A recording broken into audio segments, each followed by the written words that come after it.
Hello दोस्तों, आप देख रहे हैं मेहरबान अंसारी यूट्यूब चैनल। दोस्तों, जैसे आप सभी को बताया, उत्तर प्रदेश की 9 विधानसभा सीटों पर उपचुनाव हो रहा है। तो दोस्तों, मैंने आप सबके कल वादा किया था, मैं एक ऐसी चीज का खुलासा करने जा रहा हूं जिसको लेकर आप चौंक जाएंगे। और चौंकाने वाली बात है भी। और ये चौंकाने वाली बात कहां से आई है? निकलकर मीरापुर विधानसभा सीट थे।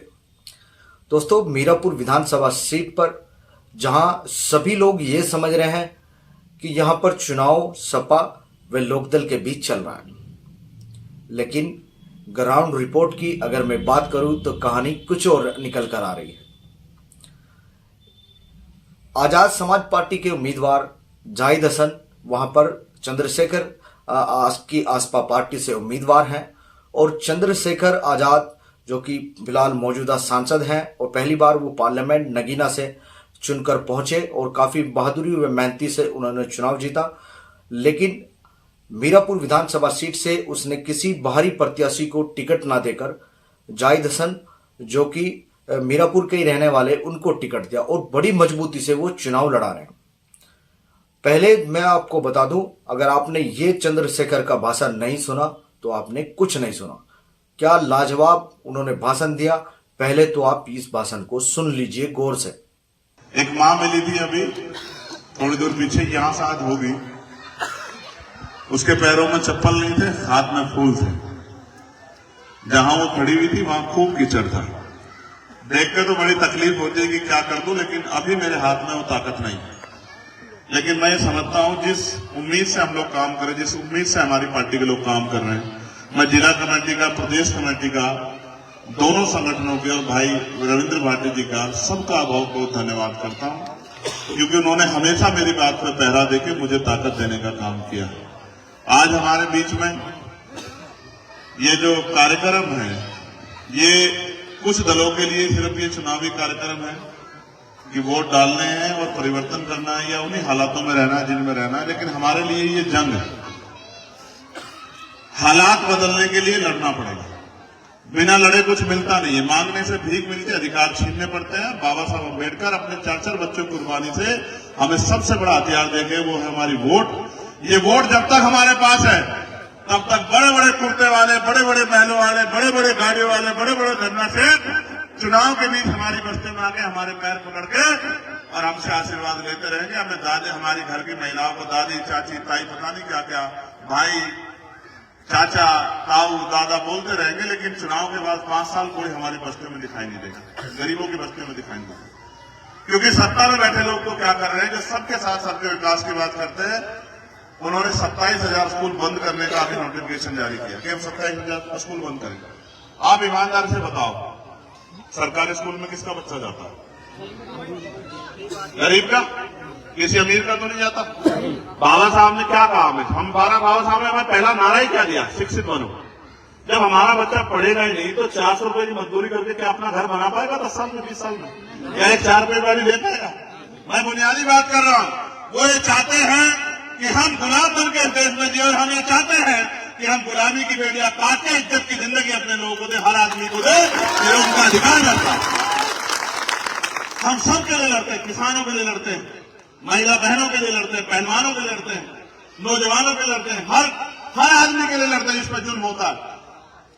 और तब तक लड़ते रहेंगे जब तक हमारे शरीर में लहू का आखिरी कतरा है, क्योंकि हमारे गुरुओं संतों महापुरुषों ने हमें सिखाया है। और हम अपनी ड्यूटी को कर रहे हैं। आज मेरे संज्ञान में एक बात आई थी, भाई अमरेश जी की प्रतिमा लगी है, प्रतिमा कहीं लगे तो उसका सम्मान होना चाहिए, उस पर एक छतरी लगनी है। मैं ये मेरी हैसियत इतनी नहीं है, लेकिन मेरी तनख्वाह है, मैं अपनी तनख्वाह से छतरी को लगाऊंगा। इस बात का मैं आप लोगों से वादा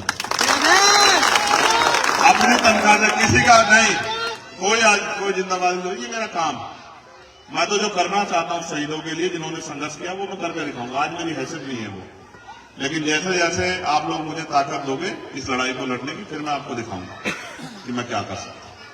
अभी मदरसों को बंद करने की बात हो रही है, ये भी स्कूल है, ये भी, इनको भी स्कूल से अलग मत समझो, ये भी स्कूल है। अब सुप्रीम कोर्ट ने कल उसको ऑर्डर दिया कि भाई ये गलत कर रहे हो, आप ये मत करो। इन सरकारों का बस चले तो ये हमसे रोटी खाने की वो छीन ले। अब ये जो है बस स्टैंड जो उनको प्राइवेट कर रहे हैं, उनको निजी हाथों में दे रहे। क्या होगा? बस का किराया हो जाएगा, जहां आज 10 रुपए वो हो जाएगा 40 रुपए। गरीब नहीं कर सफर कर पाएगा। रेलवे ने निजी हाथों में दे दी। जब ये रेलवे, बस, तमाम चीजें, पोर्ट, एयरपोर्ट निजी हाथों में चले जाएंगे तो यहाँ गरीब नहीं घुस पाएगा। ये सिर्फ इनका एकमात्र लक्ष्य है कि गरीब को इतना ना छोड़ दो कि वो किसी हालात में ना रहे। हम तो 1-2 पॉलिसी पे काम कर रहे हैं। सबसे जरूरी एजुकेशन इतनी सस्ती करेंगे, इतनी आसान करेंगे कि मजदूर का बेटा भी, गरीब का बेटा भी बढ़िया से बढ़िया पढ़ाई बिल्कुल बहुत कम पैसे में ले सके कि उसके पापा को जो है अपना मकान गिरवी ना रखने, अपनी जमीन गिरवी ना रखनी पड़े, किसी से कर्ज ना लेना पड़े। बेटा बेटी को पढ़ाने के लिए पूरी जिम्मेदारी से उसको अवसर मिले। और हेल्थ सिस्टम इतना अच्छा करेंगे कि गरीब का इलाज भी बहुत कम पैसों में, बड़ी से बड़ी बीमारियों का इलाज भी 100-200 रुपए में हो जाए कि उसकी जेब से कुछ लगे भी ना और उसकी जान बच जाए। हम तो देख रहे हैं कि क्या होना चाहिए, लेकिन मैं आपको विश्वास दिला कहता हूं, आज कई कार्यक्रम लगे हुए हैं। जितनी देर मैं बोल रहा हूं इतनी देर में तो मैं शुरू भी नहीं होता। इतनी देर तो मैं नाम ही लेता रहता हूं। हमारे मनीष भाई बैठे हैं, मोनिश भाई बैठे हैं, कामरान भाई बैठे हैं, सतीश भाई बैठे हैं, दिनेश भाई बैठे हैं, पीताम्बर साहब बैठे हैं, तमाम टीकम भाई बैठे हैं। इतनी देर तो मैं नाम ही लेता रहता हूं जितनी देर मुझे बोलने का मौका मिल रहा है, क्योंकि कई कार्यक्रम है। लेकिन मैं आपको एक बात कह सकता हूं, एक मौका आप हमें दो इस क्षेत्र की सेवा। कोई बुरा नहीं, मैं नहीं कह रहा हूं बाकी प्रत्याशी बुरे। आरएलडी का प्रत्याशी बुरा नहीं, मैं उसको बुरा नहीं कहता, क्योंकि हमारे गुरुओं ने नहीं सिखाया। गठबंधन का प्रत्याशी वो भी बुरा नहीं है, लेकिन वो आपके लिए कितने अच्छे हैं आप तोल कर देख लो, क्योंकि आपने उनको पहले मौका दे रखा है। बताओ दे रखा है नहीं दे रखा है? कभी चुनाव के बाद 5 साल मिले आपको? 5 साल 5 रुपए में आए खाते हैं जो 15 लाख रुपए का। बस समझ जाओ, समझदार हो आप लोग, ठीक है? कोई बुरा नहीं है, लेकिन आपको ये तय करना है कि आपके अपने बच्चों का भविष्य क्या है 5 साल बाद, अपने आने वाले कल में क्या है।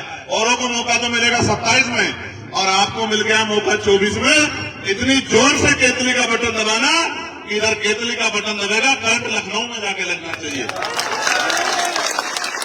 और मैं तो जो जुड़े हुए लोगों उनसे कहना चाहता हूं, घर से बाहर निकलो। ये चुनाव जायज नहीं लड़ रहा, जायज तो चेहरा है। ये चुनाव आप सब लोग लड़ रहे हो। ये चुनाव चंद्रशेखर आजाद के मान सम्मान का चुनाव है, रविंद्र भाटी के मान सम्मान का चुनाव है, ये मनीष प्रजापति के मान सम्मान का चुनाव है। ये बताने का चुनाव है कि सिर्फ अमीर राज नहीं करेंगे, गरीब भी मेहनत करके आगे बढ़ सकते हैं, गरीब भी अपने लोगों की लड़ाई लड़ सकते हैं। ये बताने का समय है, क्योंकि बाबा साहब अम्बेडकर ने हमें मुख्य धारा में लाने के लिए वोट का अधिकार हमें दिया था। इसलिए बस मैं आपसे ये कह रहा हूं, घर से निकलो। अगर सच में मुझसे प्यार करते हो, सच में आपके दिल में मेरे लिए रिस्पेक्ट है और आप अपना जीवन बदलना चाहते हो, मैं लिख कर देता हूं, एक मौका देकर दिखाइए तो शुरुआत है। आप मौका देना 2027 में। अगर आपका बच्चा बेरोजगार रह गया तो मेरा नाम चंद्रशेखर आजाद है, इस बात को आप याद रखें।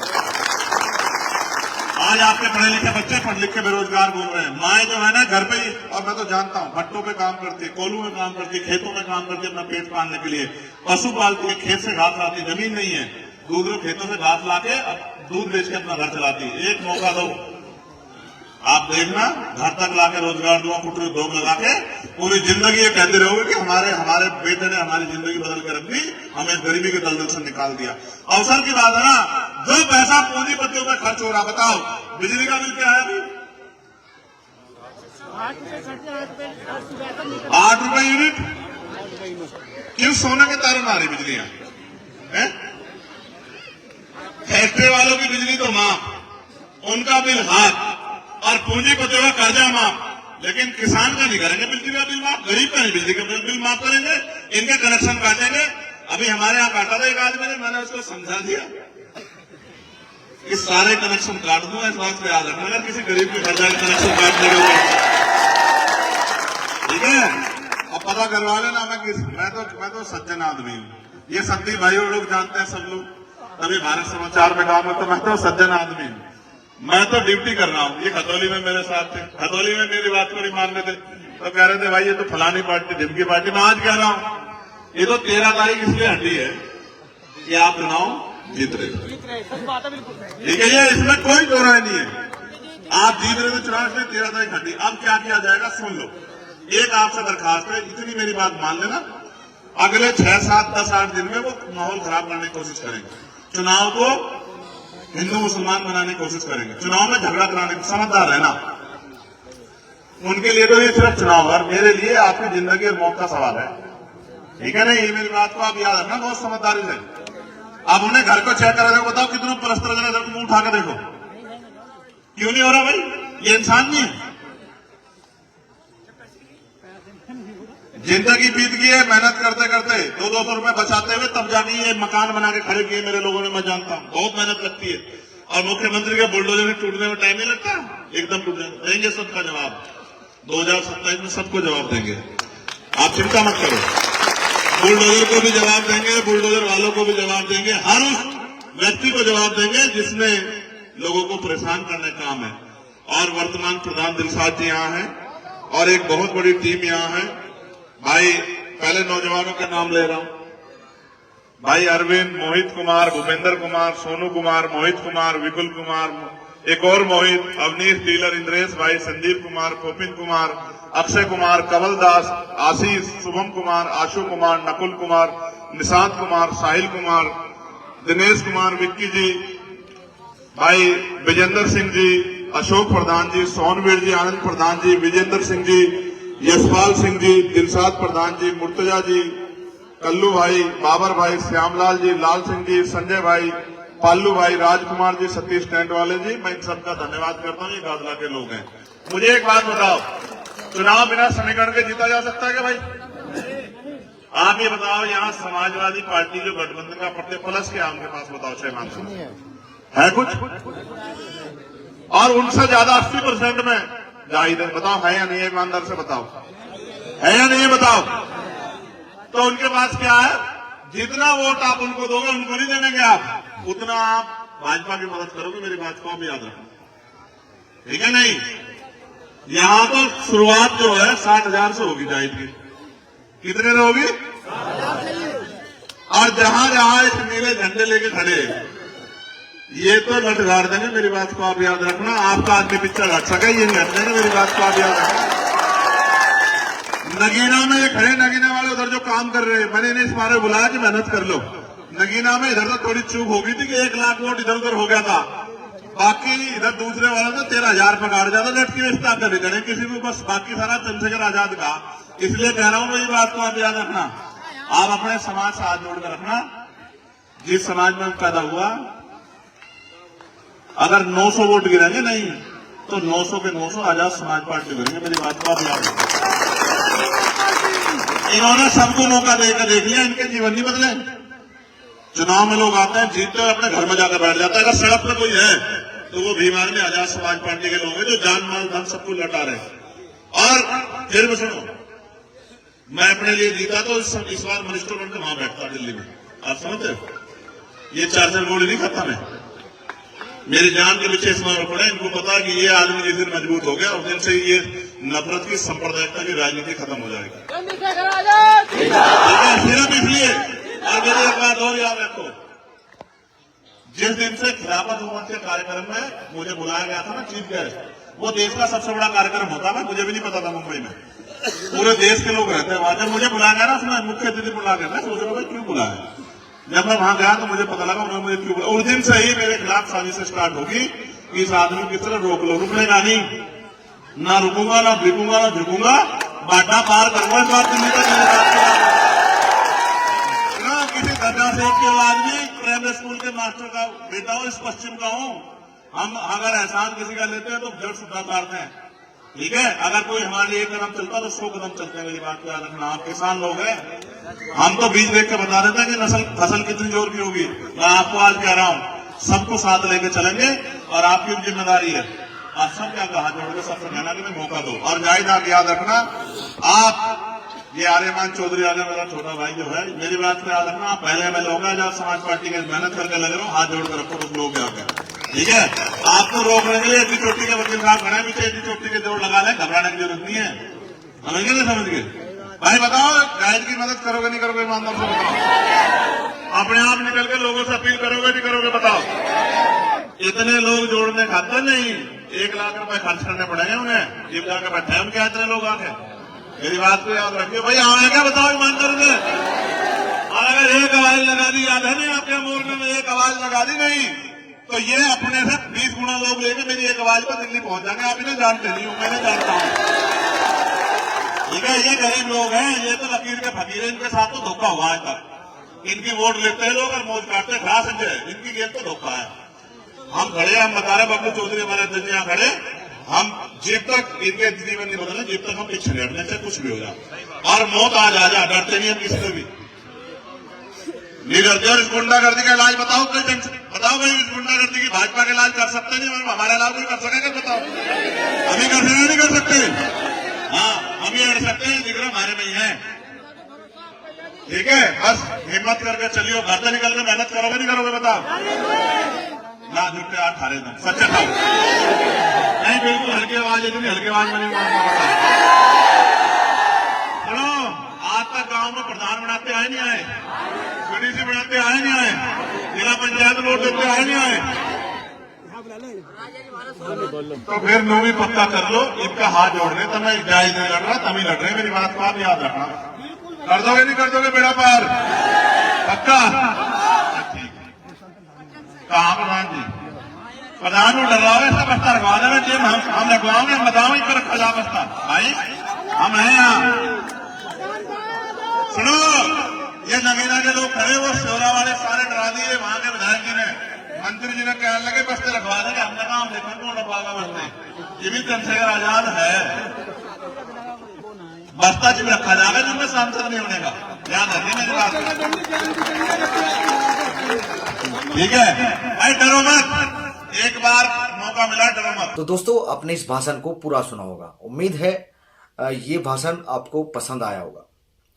ये वही चंद्रशेखर आजाद हैं जो अगर किसी पर भी जुल्म हो रहा है या कहीं भी कोई परेशानी हो रही है किसी भी समाज पर या कहीं पर भी इनको पता लग जाता है, ये जरूर पहुंच जाते हैं। तो चंद्रशेखर आजाद काफी मजबूती के साथ चुनाव लड़ रहे हैं और मीरापुर विधानसभा पर, और इनकी ताकत झलक भी रही है, और लगातार उनके प्रोग्राम कई समाज ने उनको समर्थन दिया है। हालांकि कल उनको जाट समाज ने भी एक प्रोग्राम कर समर्थन दिया और लगातार उनको समर्थन पे समर्थन मिल रहे हैं। और जैसा मैं भी कई बार आपको बता रहा था कि सपा व भाजपा के बीच, लोकदल के बीच यहाँ पर टक्कर है, मगर अब मुकाबला यहाँ पर त्रिकोणीय होगा। तो दोस्तों, त्रिकोणीय मुकाबला यहाँ पर होने जा रहा है और काफी मजबूती के साथ आजाद समाज पार्टी के उम्मीदवार काफी मैदान में है, और वो कि उनके जो प्रत्याशी हैं वो बेदाग प्रत्याशी और काफी मजबूत छवि वाले और काफी अच्छी छवि समाज के अंदर जाहिद हसन की है और मजबूती के साथ चुनाव लड़ रहे हैं। मैं ये बात इसलिए कह रहा हूं क्योंकि जीरो ग्राउंड रिपोर्ट पर मैंने भी पब्लिक से ओपिनियन जाना और लगातार फोन कर बात कर कई प्रत्याशियों के बारे में जाना। तो दोस्तों, ज्यादातर लोग यही कह रहे हैं कि जाहिद हसन अच्छे प्रत्याशी हैं और अच्छी मात्रा में वो वोट लेंगे। त्रिकोणीय मुकाबला है, चुनाव कोई भी जीत सकता है। ऐसा नहीं है कि यहाँ पर सुम्बुल राणा या मिथिलेश पाल ही चुनाव जीत सकती है, ऐसा नहीं है कि आजाद समाज पार्टी यहाँ पर चुनाव जीतने की स्थिति में नहीं है। लेकिन आजाद समाज पार्टी चुपचाप अपने काम के बलबूते और अपनी बात के बलबूते लगातार लोगों को प्रभावित कर रही है। और सबसे बड़ी बात, उन्होंने जो प्रत्याशी दिया है वो मीरापुर का ही रहने वाला है। जैसा मैंने कल आपको बताया था, 57 सालों से, पिछले 57 सालों से मीरापुर तब मोरना में आती थी। 2012 के बाद ये मीरापुर विधानसभा सीट बनी और उससे पहले यहाँ पर हर बार बाहरी प्रत्याशी चुना गया है, मगर आजाद समाज पार्टी ने यहाँ पर मीरापुर का ही प्रत्याशी दिया और मीरापुर के ही लोगों को उनके बीच सौंप दिया। लेकिन फैसला मैं अभी भी कहता हूँ जनता के हाथ में है। लेकिन आपने ये भाषण जो सुना होगा, इसकी महत्व आपने जाना होगा या नहीं जाना होगा ये तो आप देख सकते हैं। लेकिन उत्तर प्रदेश की 9 विधानसभा सीटों पर, मीरापुर विधानसभा सीट पर आजाद समाज पार्टी के उम्मीदवार जाहिद हसन काफी मजबूती के साथ चुनाव में आगे बढ़ रहे हैं। यहाँ समाजवादी पार्टी व लोकदल पार्टी को झटका भी लग सकता है। दोनों ही सोच रहे हैं कि वो चुनाव जीत सकते हैं, मगर उनके लिए कठिन बड़ी टक्कर है, क्योंकि यहाँ पर दलित व मुस्लिम का कॉम्बिनेशन बनता हुआ इस सीट पर दिखाई दे रहा है। वही बात करें तो जाट समर्थन और कई और समाज का समर्थन जाहिद हसन को लगातार मिलता जा रहा है। तो दोस्तों, मैंने आपको कल बताया था मैं कैसी ऐसी बात आप सबके लिए लेकर आने वाला हूं जिसको लेकर आप आश्चर्यजनक हो जाएंगे। लेकिन चंद्रशेखर आजाद की अगर बात करें, जितना वो बोलते हैं काफी। तो दोस्तों, चंद्रशेखर आजाद जब भी बोलते हैं पार्लियामेंट में जाकर, पार्लियामेंट में वो पहली बार गए हैं और पहली बार में उन्होंने दिखा दिया कितने सारे सवालों की झड़ी उन्होंने लगा दी। देश में कहीं भी किसी बेटी पर या किसी समाज पर या कहीं भी जुल्म हो रहा है, हर जगह चंद्रशेखर आजाद खड़े हुए नजर आते हैं। तो दोस्तों, मीरापुर विधानसभा सीट पर मैं दोबारा रिपीट अपनी बात को कर रहा हूं, 57 सालों से इस सीट पर यही होता आ रहा है। और पहले ये सीट मोरना विधानसभा लगती थी, लेकिन जब 2012 के बाद ये मीरापुर विधानसभा सीट बन गई। इस पर लगातार बाहरी कैंडिडेट लड़ाए जा रहे हैं, मगर चंद्रशेखर आजाद ने यहाँ पर जो कैंडिडेट दिया है वो मीरापुर का ही रहने वाला है। तो काफी भारी संख्या में देखने में आ रहा है कि ग्राउंड रिपोर्ट पर लगातार इस पार्टी के साथ लोग जुड़ते जा रहे हैं। हो सकता है आने वाले 2027 में वो मुख्यमंत्री के प्रबल दावेदार हों, और जिस तरह से उनकी मेहनत, उनकी काबिलियत पर तो कोई शक नहीं, वो इतना अच्छा बोलते हैं और लगातार देखने में आ रहा है वो इतनी तेजी से आगे बढ़ रहे हैं। कई बार ऐसा देखने को मिला है बसपा को उन्होंने बहुत पीछे धकेल दिया है। अब बसपा ऐसा लगने लगा है बसपा जैसे बीते गुजरे हुए कल की बात हो। तो दलित समाज भी अब एक्सपेक्ट कर चुका है चंद्रशेखर आजाद को, और लगातार मजबूती के साथ में लोग उसका समर्थन कर रहे हैं। और इस सीट पर बहुत अच्छा कॉम्बिनेशन देखने में आ रहा है कि यहाँ पर आजाद समाज पार्टी के उम्मीदवार जाहिद हसन काफी मजबूती के साथ चुनाव लड़ रहे हैं। तो दोस्तों, भाषण तो आपने सुने होंगे, बहुत सुने होंगे, लेकिन चंद्रशेखर आजाद जब भी बोलते हैं बेखौफ, बेनिडर और बुलंद आवाज के साथ बोलते हैं। उनके भाषण पूरे देश में सभी लोग पसंद करते हैं, लेकिन उनकी अंदाज काफी निराला है। तो आप देखते रहिए मेहरबान अंसारी यूट्यूब चैनल। दोस्तों, मैं ऐसी तमाम तरह की बातें और तमाम तरह की खबरें आप सब के बीच पहुंचाता रहूंगा। तो आप देखते रहिए मेहरबान अंसारी यूट्यूब चैनल। जो लोग हमारे चैनल के साथ नए जुड़े हैं उन सभी से कहना चाहता हूं वो हमारे चैनल को सब्सक्राइब जरूर कर लें, बेल आइकन को प्रेस करें। वीडियो अगर आपको अच्छी लगे तो ज़्यादा से ज़्यादा शेयर करना ना भूलिए। धन्यवाद।